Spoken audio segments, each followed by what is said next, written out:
جو ہدایت اللہ سے مانگتا ہے اللہ اسے عطا کرتا ہے۔ ہدایت ایسی قیمتی چیز ہے اللہ کے خزانوں میں، جس کو ہدایت مل جاتی ہے اس کے دل کو، اس کے قلب کو سکون آ جاتا ہے۔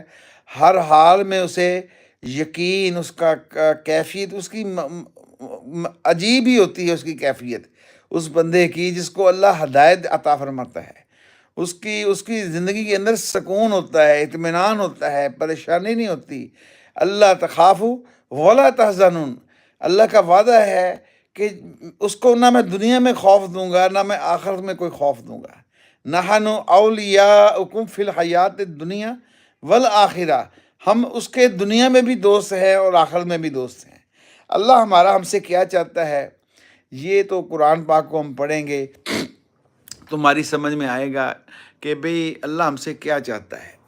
دیکھو اللہ کی ذات نے جو ہے نا وہ غیب کے اندر ہے، اس کو غیب کے اندر ماننا یہ اللہ کی چاہت ہے کہ مجھ سے ڈرو بغیر دیکھے۔ ان الذین یخشون ربہم بالغیب، جو غیب کے اوپر بغیر دیکھے بے شک جو مجھ سے ڈرتے ہیں، جو ایمان لاتے ہیں، لہم اجر کبیر، ایسے کر کے کچھ آیت ہے قرآن پاک کی، لہم مغفرۃ و اجر کبیر، ہم ان کی اعلیٰ درجے کی مغفرت کریں گے، ان کو اجر عظیم عطا فرمائیں گے جو لوگ مجھے غیب میں یاد رکھتے